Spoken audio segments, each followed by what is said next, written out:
Presidente, es con relación al juramento del señor Carlos Liceras que se produjo en la sesión anterior. Es un hecho que ocurrió, así que no estoy pidiendo que se rechace el acta, pero sí que quede constancia de que hay una situación que no se tuvo en cuenta en ese momento porque no teníamos el decreto del Poder Ejecutivo que otorga un permiso especial al señor Liceras para ejercer este cargo. ¿Cuál es el problema con ese decreto? El decreto otorga un permiso especial, pero basado en la ley de la función pública, pero en el artículo 196 de la Constitución se establece con meridiana claridad que podrán ser electos, pero no podrán desempeñar funciones legislativas los asesores de reparticiones públicas, los funcionarios y los demás empleados a sueldo del Estado o de los municipios, cualquiera sea la denominación.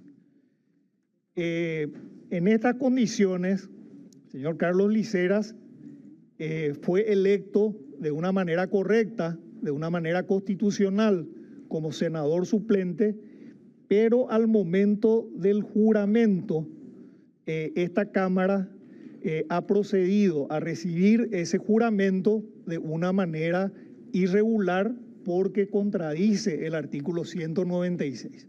El Poder Ejecutivo debió eventualmente haber aceptado, el señor Liceras debió haber renunciado al cargo, además es un cargo de confianza, no es un cargo de carrera, debió haber renunciado a ese cargo, así como hay antecedentes, creo que con el senador Retamoso hay precedentes ya, antes de presentarse a prestar juramento ante la Cámara de Senadores. En esas condiciones, yo dejo constancia que a mi criterio este acto es irregular y en consecuencia tiene que ser subsanado. Y la forma de subsanar este acto, desde mi punto de vista, es que el señor Carlos Liceras presente su renuncia al cargo, sea aceptada esa renuncia y de esa manera pueda asumir plenamente la función legislativa en concordancia con lo que establece, o más bien para no incurrir en la incompatibilidad que prescribe el artículo 196. Voy a terminar con una consideración. Se ha dicho que la ley de la función pública permite este permiso especial y que eventualmente hay una contradicción entre la ley 7445 y el artículo 196 y que no nos corresponde a nosotros hacer un control de constitucionalidad de este artículo, sería una materia de la Corte Suprema de Justicia. Bueno, en primer lugar hay que decir que nosotros hemos jurado o prometido cumplir y hacer cumplir la Constitución. Así que efectivamente nosotros no podemos dejar pasar un acto que contradice un artículo constitucional. Pero en segundo lugar quiero señalar que no existe ninguna contradicción entre el artículo 29, inciso D y la Constitución, porque la ley de la función pública, la ley 7445, lo único que dice es, en términos genéricos, que se puede ejercer cargos electivos y de conducción política, en términos genéricos, pero no se refiere a ningún cargo en particular. Así que se entiende que ese permiso se podrá otorgar en la medida que no exista alguna incompatibilidad o alguna inhabilidad para ejercer ese cargo electivo. También habla de cargos de conducción política que se refiere a otro tipo de funciones. Así que yo no veo tampoco que este artículo de la ley 7445 sea lesivo de la Constitución.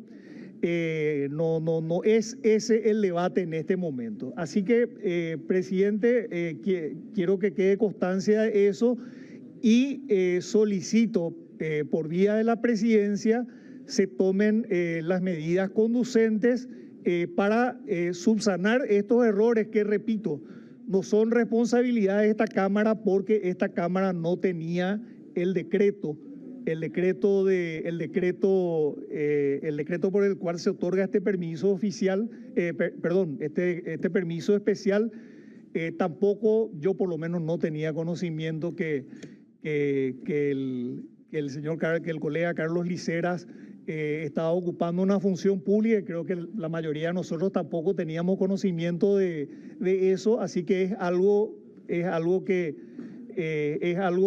que tomamos conocimiento posteriormente y por una cuestión de precedentes no podemos dejar que quede así, porque finalmente este es el órgano legislativo y de representación más importante del país, así que no podemos ser nosotros los que nos alejemos de prescripciones constitucionales que son sumamente claras. Entonces, para concluir, presidente, mi pedido que a través de la presidencia se tomen las medidas para subsanar todas estas situaciones de tal manera que el colega Carlos Liceras pueda ejercer esta función ateniéndose a las disposiciones constitucionales que mencionamos. Muchas gracias.